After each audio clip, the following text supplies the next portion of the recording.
अस्सलाम वालेकुम, welcome to another live session of SST test preparation 2025। हमने जो लाइव सीरीज स्टार्ट किए हुए हैं एसएसटी टेस्ट की प्रिपरेशन के लिए, जिसमें हम केमिस्ट्री और बायोलॉजी के एमसीक्यूज के पोर्शन को कवर कर रहे हैं। और उसके लिए हमने ग्रेड 9 की टेक्स्ट बुक स्टार्ट की हुई है और हमने है इलेक्ट्रोकेमिस्ट्री के चैप्टर में। इसके स्टार्टिंग के टॉपिक्स जो है वो हमने कम्प्लीटली एक्सप्लेन कर लिए हैं with MCQs and important points in our previous video. आज के सेशन में हम रिमेनिंग जो टॉपिक्स हैं, जो कि इस चैप्टर में के लास्ट टॉपिक्स हैं, वो हम कम्प्लीटली एक्सप्लेन करेंगे। So our main topic is corrosion and its prevention. The meaning of corrosion to a number of people is rust. जब भी हम वर्ड कोरोजन का वर्ड यूज़ करते हैं सो हमारे माइंड में आ जाता है rust. The word rust is more specifically use for iron. और रस्ट का वर्ड जो है वो हम ज़्यादातर स्पेसिफिकली यूज़ करते हैं आयरन के लिए। जब भी हम कहते हैं रस्टिंग हो गई तो रस्टिंग मीन्स आयरन की रस्टिंग हो गई। Where is corrosion is commonly defined as the deterioration of a substance usually as a metal और its properties because of a reaction with its environment. जबकि हम कोरोजन का वर्ड जब use करते हैं तो कोरोजन का वर्ड हम यूज़ करते हैं कि उसकी प्रॉपर डिफिनीशन है डिटोरिएशन ऑफ अ सब्सटेंस। जब किसी भी मेटल और उसके प्रॉपर्टीज़ में उसके चेंजेस आ जाए because of a reaction with it's environment. और वो चेंजेस किस वजह से आए? वो इस वजह से कि उसका रिएक्शन करे एनवायरनमेंट में प्रेजेंट जो गैसेस हैं उनके साथ रिएक्शन कर ले और उस रिएक्शन के रिजल्ट में उस मेटल में कुछ अनफेवरेबल चेंजेस आ जाए। So that process we known as corrosion. The term corrosion and rust are almost synonyms. Corrosion is slow and continuous eating away of a metal by the environment और surrounding. Corrosion जो है ये एक slow process है but it is a continuously process. और continuously eating होती है metals की, और मेटल की ईटिंग कॉन्टीन्यूसली होती है by the interaction with this environment और इट्स सराउंडिंग।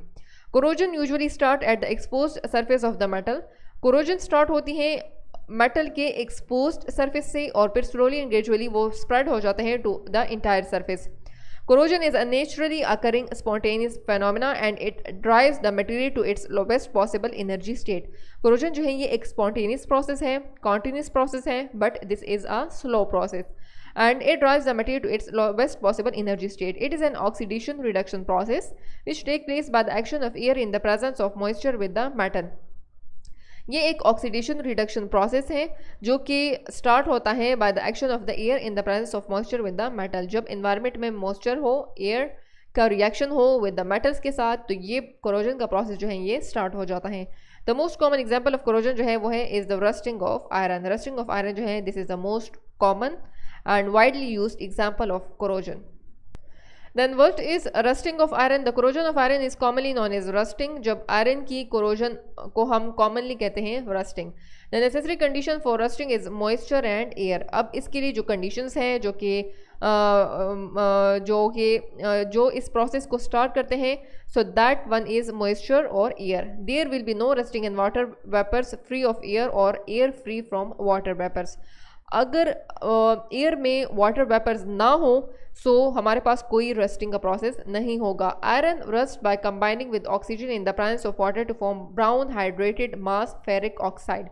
रस्टिंग में कौन से टाइप ऑफ रिएक्शन होते हैं या इसमें कौन से एलिमेंट जो है वो रिएक्ट करके हमारे पास आयरन फेरिक ऑक्साइड की प्रोडक्शन करते हैं?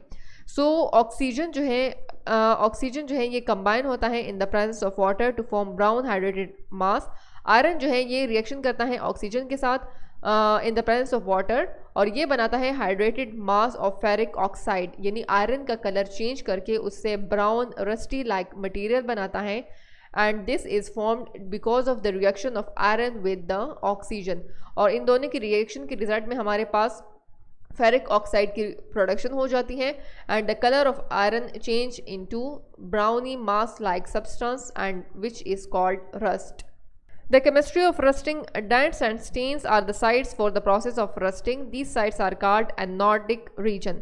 डेंट्स या स्टेन्स जो होते हैं, जो कि दाग लग जाते हैं, तो वहाँ पर प्रोसेस ऑफ रस्टिंग स्टार्ट हो जाता है और उस रीजन को हम कहते हैं anodic region and following oxidation reaction take place on these sides. जब एनोड के साइड पर ऑक्सीडेशन होती है तो आयरन जो है ये अपने इलेक्ट्रॉन लॉस करके ऑक्सीडाइज्ड हो जाता है। This loss of electron damage the metal और इस आयरन के इस इलेक्ट्रॉन लॉस करने से मेटल जो है उसकी डैमेजिंग स्टार्ट हो जाती है। These free electron move in the metal sheet to a region of high concentration of oxygen, और ये इलेक्ट्रॉन मूव करते हैं इन द मेटल, वहाँ पर जाते हैं जहाँ पर ऑक्सीजन की कंसंट्रेशन हाई होती है, and water near the surface. These sites act as a cathode where electron react with water and oxygen to form hydroxide ion, और वही साइड जहाँ पर ऑक्सीजन की कंसंट्रेशन मैक्सिमम हो, वाटर प्रेजेंट हो उस सरफेस पर, तो वो साइड एक्ट करता है ऐसा कैथोड जहाँ पर इलेक्ट्रॉन जो है वो ऑक्सीजन और वाटर के साथ रिएक्शन करके हाइड्रोक्साइड आइंस की फॉर्मेशन हो जाती है।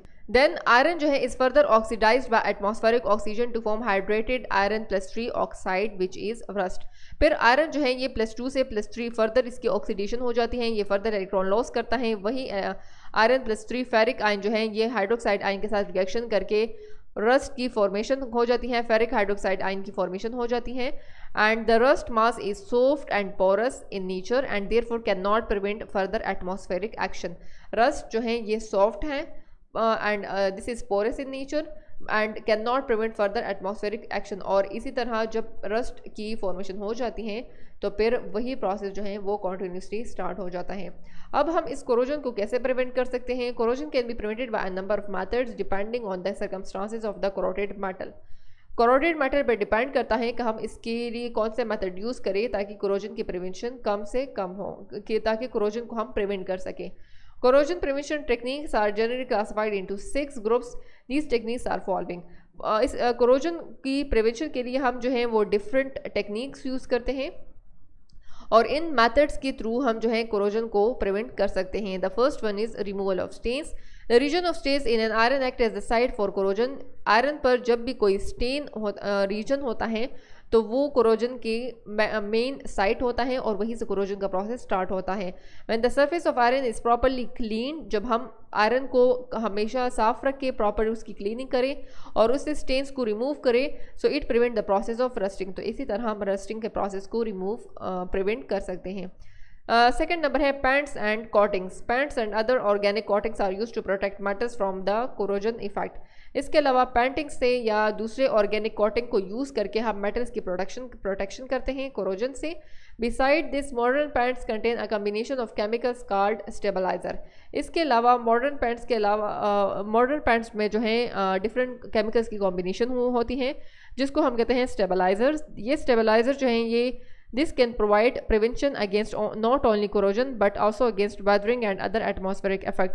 अब ये स्टेबलाइजर जो कि मॉडर्न पैंट्स में प्रेजेंट हैं तो ये ना सिर्फ कोरोजन को प्रिवेंट करते हैं बल्कि वेदरिंग एक्शन के इफेक्ट को या एटमॉस्फेरिक इफेक्ट को भी के अगेंस्ट भी काम करते हैं। सी नंबर है alloying. So alloying is actually the mixing of two metals. This can help to protect the corrosion of metals. The best example of alloying जो है ये है stainless steel which is a solid mixture of iron, chromium and nickel. Alloy जो है ये mixture है different metals का। जो कि हम स्टेनलेस स्टील यूज़ करते हैं, this is a solid mixture of iron, chromium and nickel. Stainless steel में स्ट्रॉन्गली रेजिस्ट द कोरोजन, तो ये रेजिस्ट करता है against the corrosion. The development of new alloy are constantly under production, और new alloy की development जो है वो कॉन्स्टेंटली स्टार्ट है और इस एलॉय के थ्रू हम कोरोजन को प्रिवेंट कर सकते हैं। देन फोर्थ नंबर मेथड है मेटालिक कोटिंग और प्लेटिंग। मेटालिक कोटिंग और plating is actually electroplating can be applied to inhibit corrosion as well as to provide aesthetic and decorative finish. हम अगर एक मेटल की प्लेटिंग करें ओवर द अदर मेटल तो इसके थ्रू हम ना सिर्फ कोरोजन को प्रिवेंट कर सकते हैं बल्कि हम डेकोरेटिव फिनिशिंग भी दे सकते हैं एक मेटल को। A thin coating of one metal on another can be applied by spring के थ्रू भी हम कर सकते हैं। गैल्वेनाइजिंग यानी deposition of zinc on the metal by dipping, और इलेक्ट्रोप्लेटिंग के थ्रू भी हम डिफरेंट मेथड यूज़ करते हैं इलेक्ट्रोप्लेटिंग के लिए। For example iron article are protected from rusting by nickel. Iron को अगर हम प्रोटेक्ट करना चाहते हैं तो हम उसके ऊपर निकल की भी डिपोजिशन कर सकते हैं, क्रोमियम की भी, टिन की भी, इनकी प्लेटिंग करके आयरन के ऊपर, तो इस तरह हम आयरन को प्रोटेक्ट कर सकते हैं। ई नंबर टेक्निक है कोरोजन इनहिबिटर्स। कोरोजन इनहिबिटर्स जो हैं ये एक ऐसे केमिकल्स हैं जो कि that react with the metal surface or with the environmental gases which causes corrosion। हमेशा आयरन और environmental gases के दरमियान रिएक्शन होती हैं, तो ये इनहिबिटर जो हैं या तो ये मेटल्स के साथ रिएक्शन कर लेते हैं और उसको प्रिवेंट करते हैं ताकि वो environmental गैस के साथ रिएक्शन ना करे, या environmental गैस के साथ रिएक्शन कर लेते हैं ताकि environmental गैस जो है वो आयरन के साथ मिलकर कोरोजन स्टार्ट ना करे। तो इसी तरह ये इंटरप्ट करते हैं the chemical reaction that cause corrosion. These chemicals can be applied as a solution or as a protective coating through dispersion technique. अब ये केमिकल्स हम कैसे अप्लाई करते हैं, तो या तो सोल्यूशन के फॉर्म में हम अप्लाई करते हैं या लेते हैं as a protective coating. Dispersion technique के थ्रू हम इसको की प्रोटेक्टिव कोटिंग कर लेते हैं over the metal. Glycine and polyethylene, these are the good examples of the corrosion inhibitors. F number technique है cathodic protection. So cathodic protection जो है, इसमें हम क्या करते हैं, कैथोडिक प्रोटेक्शन में हम एक ऐसा मेथड है जिसमें से usually use to protect iron in buried fuel tank and pipelines. जो कि फ्यूल टैंक्स हैं या जो कि पाइपलाइंस हैं, अगर हम चाहते हैं कि वहाँ जो है कोरोजन ना हो, रस्टिंग ना हो, तो उसके लिए हम यूज़ करते हैं cathodic protection. An active metal such as magnesium और zinc is connected by a wire to the pipeline और tank to be protected. Active metal जो होता है, या मैग्नीशियम हो गया या जिंक हो गया, तो इसको हम कनेक्ट करते हैं एक वायर के थ्रू टू द पाइपलाइन या टैंक के साथ, ताकि इसके थ्रू इसकी प्रोटेक्शन हो। It is because the magnesium और जिंक जो है ये एक बेटर रिड्यूसिंग एजेंट है देन आयरन। इलेक्ट्रॉन जो है are supplied by the magnesium और zinc rather than by the iron. तो जो इलेक्ट्रॉन आयरन प्रोवाइड करता है, जहाँ पर आयरन की ऑक्सीडेशन होती है, तो वो इलेक्ट्रॉन मैग्नीशियम और जिंक प्रोवाइड कर लेता है instead of iron, keeping the iron from being oxidize, और इसी तरह आयरन को ऑक्सीडाइज होने से प्रिवेंट करता है। And oxidation occur the magnesium और जिंक एनोड जो है ये डिजोल्व हो जाते हैं, so it must be replaced periodically. इसी तरह जब मैग्नीशियम और जिंक जो है ये इलेक्ट्रॉन लॉस करते जाते हैं, इसकी ऑक्सीडेशन होती जाती है, तो टाइम के साथ साथ ये जो है ख़त्म हो जाते हैं और फिर हम इसकी दोबारा से रिप्लेसमेंट कर लेते हैं। Ship hulls are protected in a similar way by attaching bars of titanium metal to the steel hull.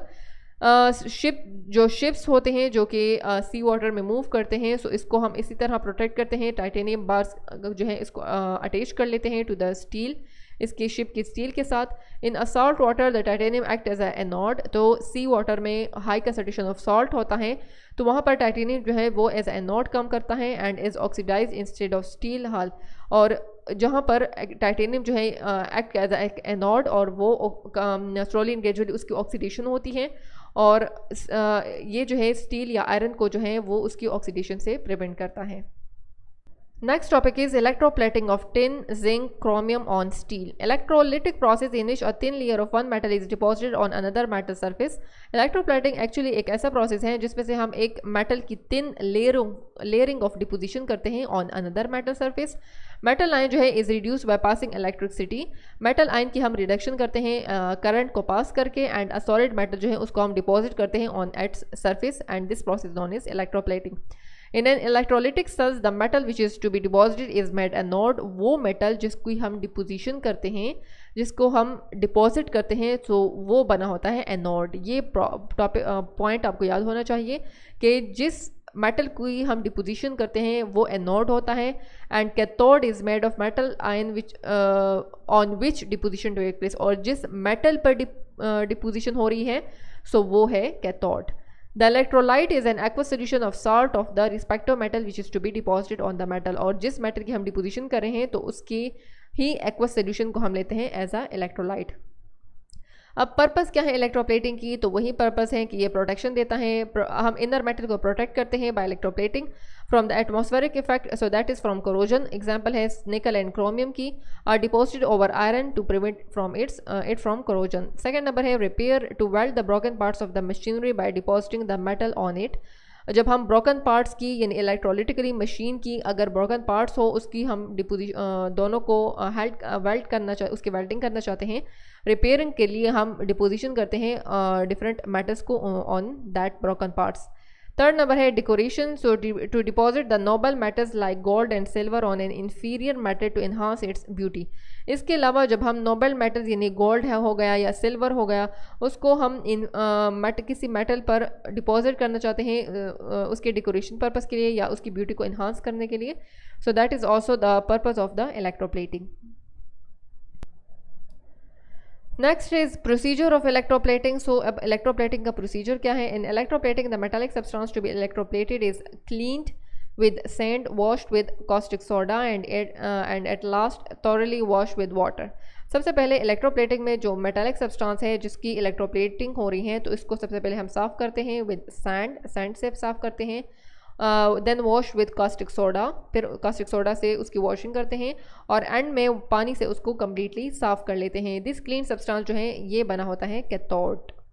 A sheet और rod of pure metal to be deposited is made of anode. अब वो road या वो sheet जो कि जिसको हम deposit कर रहे हैं on the cathode, so that one is anode. Salt of that metal को हम लेते हैं is which is to be deposited is taken as electrolyte. जिस मेटल को हम डिपॉजिट कर रहे हैं तो उसका साल्ट का सोल्यूशन जो है हम यूज़ करते हैं as a electrolyte. This process is carried out in an electrolytic cell. अब ये सारा का सारा प्रोसेस जो है ये इलेक्ट्रोलिटिक सेल में परफॉर्म होता है क्योंकि हमने करंट को पास करना होता है। The electrolytic cell is made of a glass, seemed और वुड। अब ये जो इलेक्ट्रोलिटिक सेल है ये बना होता है नॉन कंडक्टर मटीरियल से, सच एज हम ग्लास का भी ले सकते हैं, सीम्ड का भी ले सकते हैं या वुड का भी ले सकते हैं, जिस पे हम प्लेस करते हैं इलेक्ट्रोड्स को। इलेक्ट्रोड जो है ये कनेक्टेड होते हैं externally to the terminals of the battery. When the electric current जब पास होता है तो मेटल जो है from anode converted into ions in solution and these metallic ions जो है ये डिपॉजिट होना स्टार्ट हो जाते हैं ऑन द कैथोड, जो कि ऑब्जेक्ट है जिसमें पर हम डिपोजिशन कर रहे हैं। As a result of the discharge और डिपोजिशन और थिन लेयर ऑफ मेटल जो है ये डिपॉजिट हो जाता है ऑब्जेक्ट पर। कैथोड जो कि ऑब्जेक्ट है जिस पर डिपोजिशन हो रही है is pulled out of the electrolytic cell. इसको फिर हम बाहर निकाल लेते हैं, साफ कर लेते हैं और ड्राई कर लेते हैं। सम एग्जांपल ऑफ इलेक्ट्रोप्लेटिंग जो है, फर्स्ट वन एग्जांपल है electroplating of tin. The target metal is clean with caustic soda. जो टारगेट मेटल है जिस पर हम डिपोजिशन कर रहे हैं तो सबसे पहले हम इसको साफ़ कर लेते हैं कास्टिक सोडा से। कास्टिक सोडा से साफ़ करने के बाद treated with acids in order to remove the rust. इसके बाद हम इसको एसिड के साथ ट्रीट कर लेते हैं ताकि इससे रस्टिंग को रिमूव कर सके। And oil and grease if any, अगर कोई ऑयल प्रेजेंट है या ग्रीस प्रेजेंट है तो उससे वो साफ़ हो जाता है। Then it is wash thoroughly with water, पे पानी से साफ़ कर लेते हैं। इलेक्ट्रोप्लेटिक ऑफ टिन जो है is carried out in electrolytic cell. In this process pure piece of tin act as anode. इस प्रोसेस में टिन जो है ये एज एनोड काम करता है and is dipped in sodium stannate used as electrolytic solution. और इसको हम डिप करते हैं सोडियम स्टेनेट सोल्यूशन में जो कि as a electrolytic solution act करता है।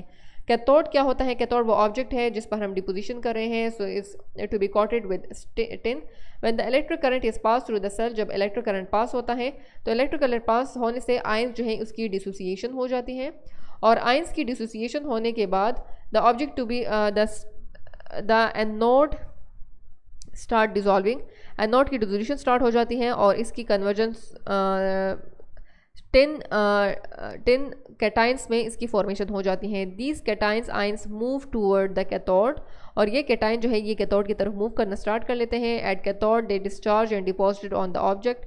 The chemical reaction can be represented. Anode पर क्या होता है, टिन जो है ये इलेक्ट्रॉन लॉस करके टिन प्लस 2 बन जाता है, जबकि कैथोड जो है कैथोड पर वही टिन जो है वो 2 इलेक्ट्रॉन को गेन करके एटॉमिक मेटल में इसकी प्रोडक्शन हो जाती है।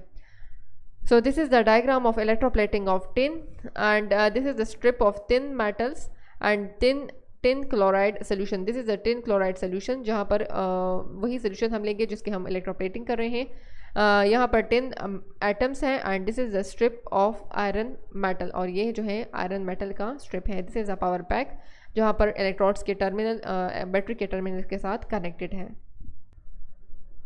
Next topic is electroplating of zinc. So target metal, इसमें भी वही प्रोसेस होगा। जो टारगेट मेटल है उसको सबसे पहले हम साफ़ करेंगे, वॉश करेंगे वो पानी के साथ। वो ऑब्जेक्ट जिसकी हम दिस ऑब्जेक्ट इज, इसको हम डिप करेंगे जिंक सल्फेट सोल्यूशन में containing a small amount of sulphuric acid solution which act as an electrolyte. वो ऑब्जेक्ट जिसकी हम इलेक्ट्रोप्लेटिंग कर रहे हैं वो एक्ट करता है as a cathode.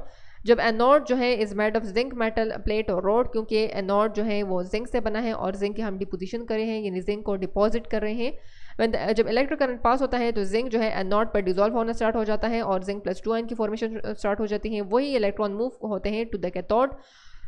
Zinc plus 2 ion जो है ये डिस्चार्ज हो जाता है and deposited as zinc metal. The electrochemical reaction is represented as anode पर ऑक्सीडेशन होकर जिंक प्लस 2 बन जाता है। कैथोड पर जिंक प्लस 2 जो है वही 2 इलेक्ट्रॉन गेन करके जिंक मेटल्स की फॉर्मेशन हो जाती है।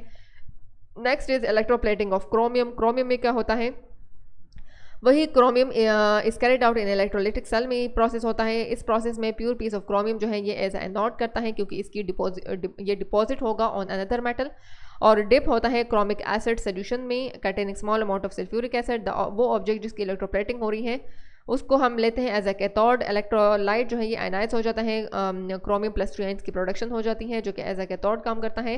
They discharge and deposit on the object, ये डिस्चार्ज होकर डिपॉजिट हो जाता है उसी ऑब्जेक्ट पर जिस पर हम क्रोमियम को डिपॉजिट कर रहे हैं। एनोड पर क्रोमियम की ऑक्सीडेशन होकर क्रोमियम प्लस 3 बन जाता है, 3 इलेक्ट्रॉन लॉस कर लेता है। कैथोड पर क्रोमियम प्लस 3 जो है वही 3 इलेक्ट्रॉन गेन करके क्रोमियम मेटल जो है वो डिपॉजिट हो जाता है on the object. So this is the last topic, electroplating of zinc, electroplating of chromium. These two are the last topic of electrochemistry chapter. Electrochemistry chapter के सारे topics जो है वो हमने completely explain कर लिए हैं with important points. Next chapter जो है वो हम start करेंगे in the next class. See you in the next class. अल्लाह हाफिज़.